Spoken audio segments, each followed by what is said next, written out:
কূপের মধ্যে পানি নাই, আল্লাহ রাসূল কুলি করে পানি ফেলে দিয়েছেন, কূপের পানি মুহূর্তের মধ্যে কূপ পানিতে ভরে গেছে। ছোট ছাগলের বাচ্চা একেবারে ছোট, কিন্তু আল্লাহ রাসূল ওলানে হাত দিয়েছেন, তার ওলানের মধ্যে দুধ এসে গেছে। এরকম অসংখ্য অগণিত মুজিজা আল্লাহ তাআলা আল্লাহ রাসূলকে দান করেছেন। কিতাবের মধ্যে আরেকটা মুজিজা পাওয়া যায়। এক বেদুইন আসছে একদিন আল্লাহ রাসূলের কাছে, وقد صاد ضبطا ان عربيا جاء الى النبي صلى الله عليه وسلم। একদিন এক বেদুইন আসছে আল্লাহ রাসূলের কাছে, এসে আল্লাহ রাসূলকে দাঁড়াচ্ছে, তাও গালিগালাজ করতেছে, বলছে তুমি আমাদেরকে কি নতুন ধর্মের দিকে দাওয়াত দিতেছ, আমাদের বাপ দাদার ধর্ম ছেড়ে দিতে বলছো, এভাবে বিভিন্ন কথা বলতেছে। এবং সে বলতেছে যে আমি তোমার উপর কখনোই ঈমান আনবো না যদি আমার হাতে এই দব যদি ঈমান না আনে। দব হচ্ছে আমাদের দেশের গুইসাপের মতো দেখতে, সান্ডা বলে এটাকে বাংলাতে। এটা খাওয়া জায়েজ কিন্তু মাকরুহ। আল্লাহ রাসূলের সামনে খালেদ রাদিয়াল্লাহু তাআলা আনহু খাইতেছেন। আল্লাহ রাসূলকে যখন বলা হয়েছে ইয়া রাসূলুল্লাহ আপনিও খান, রাসূল সাল্লাল্লাহু আলাইহি ওয়াসাল্লাম বলেন লাম ইয়াকুন ফি আরদি কওমি, এটা আমার মাতৃভূমিতে এটা পাওয়া যায় না, এই দব আমাদের দেশের মানুষ খায়ও না, আমরা পাইও না, সুতরাং আজিদুন ওয়াফিয়াহু, আমি এটা না খাওয়াই আমার জন্য ভালো মনে করি। ওই দবের গোশত, সান্ডার গোশত আল্লাহ রাসূল খান নাই, কিন্তু আল্লাহ রাসূলের সামনে যেহেতু খালিদ বিন ওয়ালিদ রাদিয়াল্লাহু তাআলা আনহু খেয়েছেন, এজন্য এটা জায়েজ। কিন্তু ইমাম আবু হানিফা রাহমাতুল্লাহি আলাইহি নিকট এটা খাওয়া, ঠান্ডা খাওয়া মাকরুহ। ইমাম শাফি এবং অন্যান্য ইমামদের নিকট পুরোপুরি জায়েজ। বাংলাদেশের গুইসাপের মতো দেখতে, গুইসাপ তো পানিতে থাকে, কিন্তু ঠান্ডা পানির কাছে ভুলেও যায় না, মরুভূমিতে থাকে, ঘাস লতা পাতা খায়। ওই বেদুইন একটা ষান্ডা, অকত সদা বকবান একটা ষান্ডা শিকার করে নিয়ে আসছে। আয়েশা বলতেছে লা ওয়াল্লাহি লা উমিনু বিকা, হে মুহাম্মদ আমি কখনোই তোমার উপর ঈমান আনবো না হাত্তা ইউমিনা বিকা হাযা বকবু, এই যে মৃত ষান্ডা যতক্ষণ পর্যন্ত না তোমার উপর ঈমান না আনবে ততক্ষণ পর্যন্ত আমি তোমার উপর ঈমান আনবো না। এখন একে তো হচ্ছে ষান্ডা, আবার হচ্ছে মৃত। আল্লাহ রাসূলকে চ্যালেঞ্জ দিছে। আল্লাহ রাসূল সাথে সাথে ওই ষান্ডাকে লক্ষ্য করে বলছেন ইয়া বব, হে ষান্ডা, ইয়া বব বলার সাথে সাথে ওই ষান্ডা, মৃত ষান্ডা কথা বলা শুরু করছে।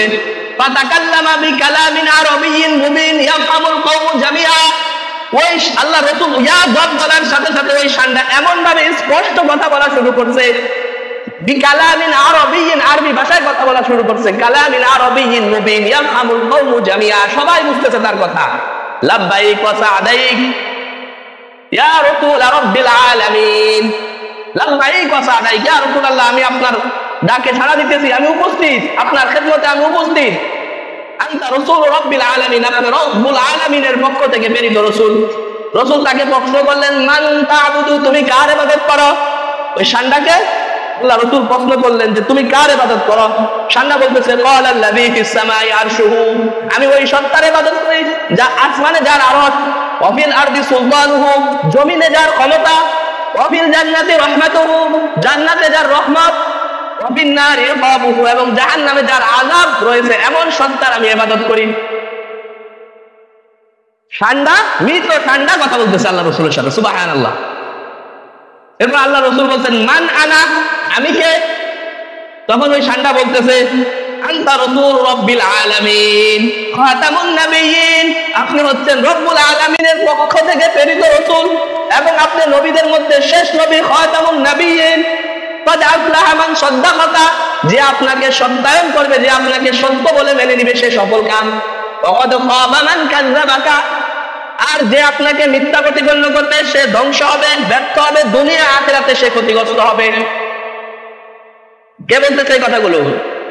মৃত ষান্ডা। এই অবস্থা দেখে ওই আরবি বলতেছে, ওই বেদুইন বলতেছে আশহাদু আল্লা ইলাহা ইল্লাল্লাহ আনতা রাসূলুল্লাহি হাক্কা, সাথে সাথে ওই বেদুইন কালেমা পড়ে মুসলমান হয়ে গেছে। এতক্ষণ বলতেছিল যে আমি কখনোই ঈমান আনবে না, বরং আল্লাহ রাসূলকে হত্যা করতে চাইতেছিল সে, লাআকুলান্নাকা, আমি তোমাকে হত্যা করবো, এরকম বিভিন্ন কথা, ছোট কথা আল্লাহ রাসূলকে বলতেছে। এরকম অসংখ্য মুআজিজা আল্লাহ রাসূলকে আল্লাহ তাআলা দিয়েছেন, যেগুলা দেখে মানুষ আল্লাহ রাসূলের প্রতি বিশ্বাস করে, নবীদের প্রতি বিশ্বাস স্থাপন করে। আল্লাহ রাসূল বলেন ইন্নী লাআরিফু হাজারান, আমি একটা পাথর, তিনি ইউসাল্লিমু আলাইয়া, যে পাথর ক্বাবলা নবুওয়াতি, আমাকে নবী হওয়ার আগেও আমাকে দেখলেই সালাম করতো।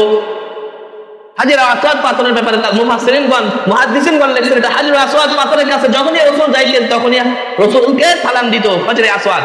এবং এক সাহাবী বলেন যে আমি আল্লাহ রাসূলের সাথে একবার যাচ্ছি, তো সাথে সাথে পিছন থেকে ফামা মাররা বিহাজারিন ওয়ালা তাজারিন ইল্লা সাল্লামা আলাইহি, যখনই কোনো গাছের পাশ দিয়ে পাথরের পাশ দিয়ে যাচ্ছিলেন রাসূল, ওই গাছ পাথর রাসূলকে সালাম দিতেছিল। এগুলা ঘটনা রাসূলদের সাথে, এগুলাকে বলা হয় মুআজিজা। আর আল্লাহর ওলিদের থেকেও কখনো কখনো অলৌকিক কোনো ঘটনা ঘটে, এটাকে বলা হয় কারামত।